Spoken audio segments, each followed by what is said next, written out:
फिर चेक 1.4 है जिसमें क्वेश्चन है कि एक्सप्लेन द रीजनिंग आप बतानी है कि पीरियोडिक टेबल में जो बोरोन है उसकी आयोनाइजेशन एनर्जी लेस होती है बेरिलियम से, और एलुमिनियम की भी आयोनाइजेशन एनर्जी लेस होती है दैन मैग्नीशियम से। अगर आप अपने बुक में ग्राफ में भी देखें तो आपको पता चल रहा होता है कि बेरिलियम की ज़्यादा है और बोरोन की कम है, और यहाँ पे मैग्नीशियम की ज़्यादा है, एलुमिनियम की कम है। ये क्वेश्चन इसलिए आता है क्योंकि हम जब लेफ़्ट टू राइट जाते हैं ना, तो हालांकि आयोनाइजेशन एनर्जी तो इंक्रीज़ करती है, तो फिर बेरिलियम से बोरोन की ज़्यादा होनी चाहिए थी, कम क्यों हो जाती है, और जबकि मैग्नीशियम से सेम इधर एलुमिनियम की। इसका आंसर आप ये सामने देख लें, देखें इसके 2s2 है और इसके कितना है 2s2 2p1, यानी इसमें इलेक्ट्रॉन बढ़ जाते हैं और न्यूक्लियस की जो अट्रैक्शन है वो थोड़ी सी वीक हो जाती है, इलेक्ट्रॉन निकालना आसान होता है। और इधर देखें मैग्नीशियम में क्या है जी 3s2, और इसमें क्या 3s2 के बाद 3p1, यानी मज़ीद एक इलेक्ट्रॉन बढ़ गया। उसमें इनके अंदर क्या होता है, एलुमिनियम में इलेक्ट्रॉन निकालना आसान होता है और मैग्नीशियम में ज़रा मुश्किल होता है, स्टेबल होता है। तो अब इस आंसर को हम देखते हैं यहाँ पे कि सबसे पहले कि जो बेरिलियम है उसके अंदर फर्स्ट आयोनाइजेशन जो उसकी एनर्जी है वो स्टेबल है और कंप्लीट है इन 2s, यानी 2s2।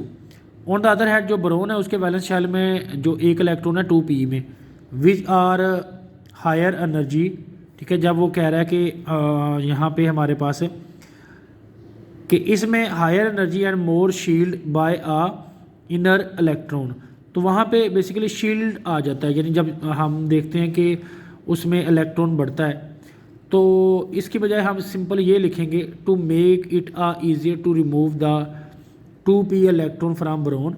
ये हम लाइन लिखेंगे और फर्स्ट लाइन बस लिखेंगे कि 2p इलेक्ट्रॉन जो है वो रिमूव करना बोरोन में easier as resulting the lower ionisation energy as compare to beryllium.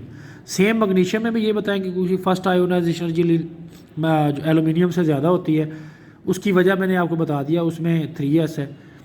तो उसमें भी आप यही आंसर लिखेंगे, इट मीन्स डैट के easier to remove the 3p electron from aluminium.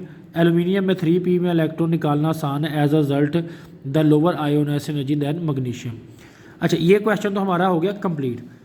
अब हमारे पास क्वेश्चन है नेक्स्ट, जिसमें वो क्वेश्चन कहता है कि trend to observe the ionisation energy down the group in 3, group 3। अब ग्रुप नंबर जो 3 है, यानी यहाँ पे अगर जब हम देखते हैं एलिमेंट, तो ये है जी फर्स्ट ए एंड 2a, ठीक है।